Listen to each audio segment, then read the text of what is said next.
Welcome to the Alex Spicer Show. Today in the second half, there's a great interview that I hope you listen to with Emily Halley on meeting the needs of your children when it comes to education. But first, Snowflakes go crazy over Julius Trump Caesar and storm the stage in progressive-like fashion. The only problem is these snowflakes come from the far right. Nah, that's okay. It doesn't matter which side of the political stage they come from.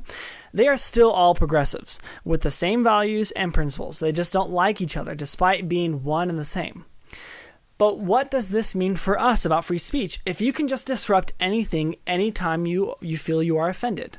Also, London got hit again by another terror attack, but this one is unique and may spell some bad things for London. Last week, some people on the far right decided to take the stage in progressive leftist fashion and interrupt the performance of Julius Caesar because the production used President Trump to be Julius Caesar. And if you know anything about the play, Caesar is killed by the Senate. That's factual in history, really, and it's also the way it goes in the play. And because these far-right snowflakes were offended by such a portrayal of Trump, because they believe that this free speech is the equivalence of violence, they tried to ruin the play. Honestly, if the play were specifically created to portray the president being assassinated and trying to make that look like a good thing, I would definitely be flying some red flags, majorly. But if you know anything about the play Julius Caesar, you would know that the death of Julius Caesar turns out to be a really bad thing. In fact, it turns out to be regrettable for most of the main characters in the play. It's not a glorified thing. It's a really bad thing in the play. This is why we should really try to educate ourselves more properly. Sure, picking up a book and reading once in a while won't hurt. Reading Shakespeare's play, the play that you're planning on ruining, might actually be helpful. But what happens more is that we need to more educate ourselves properly on the First Amendment. And here's why.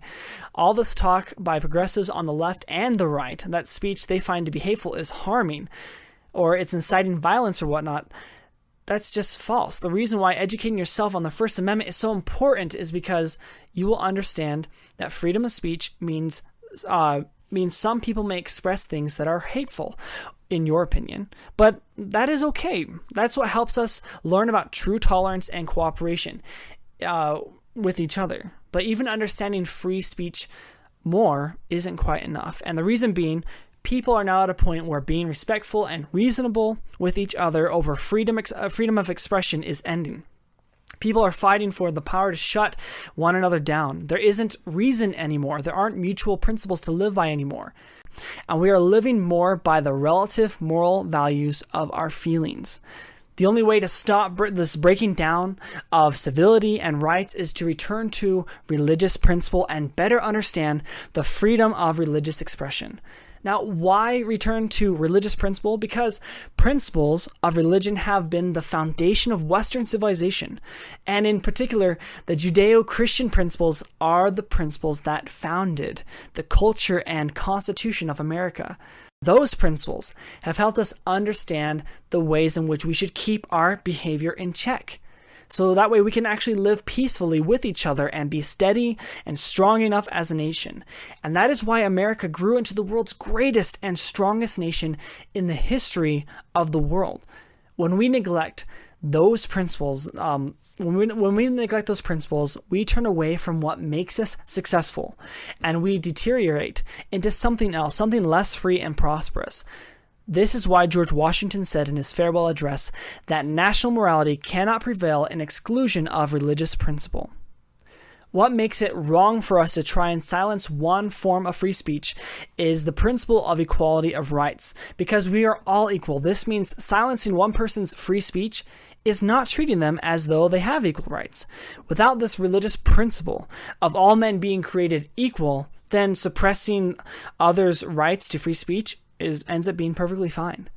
But it's not fine, and we need to stop it immediately. It's not okay no matter who is doing it, on the left or on the right. There's no justification. Now let's move on, just for a moment, onto the London terror attack. As you know, London has been through traumatizing experiences with multiple terror attacks. But what's made this most recent attack different is that it was pulled off by someone who was not a radical Muslim. In fact, it was someone who was specifically targeting Muslims. He hit them with his van as they were coming out of their mosque. Now, it appears there may be some future retribution for what happened. My own fear is that there may arise a terrorist-based resistance group to Muslims, and that group and radical Muslim terrorists will end up having some sort of civil war and more innocent lives will be lost. What stands out most to me is that when violence breaks out again, it won't matter the severity because it will always be the innocent people who pay for it. So really, we should learn our lesson as Americans before violent events shake us, before more events shake us. Luckily, we still enjoy our Second Amendment rights. So really, the right we should be most concerned about is the First Amendment. With this in mind, we should avoid political correctness because it suppresses free speech. The danger of political correctness is how it silences the innocent people and emboldens evil persons to act without fear. Each person's conscience is the driving force behind their expression of free speech. We should always allow them to express their conscience in safe and proper ways. But even if we disagree with it, the fact is, some people may be more consciously aware of things than we are, which means their free speech may be highlighting some danger to which we are oblivious to. Our free speech is also the key to our safety because it allows us to show evil that we are a people who are ready and alert. We are ready to stop evil as we see it. True free speech makes it known to the enemies that we won't be sitting ducks. Our free speech may be squelched by violence and terrorism, cannot be squelched by violence and terrorism. Thank you so much for watching the Alex Spicer Show. Stay tuned for the second half where I will be interviewing Emily Halley, an entrepreneur and mom and homeschooler who has had some great insight on how to best help your children and meet their needs when it comes to education.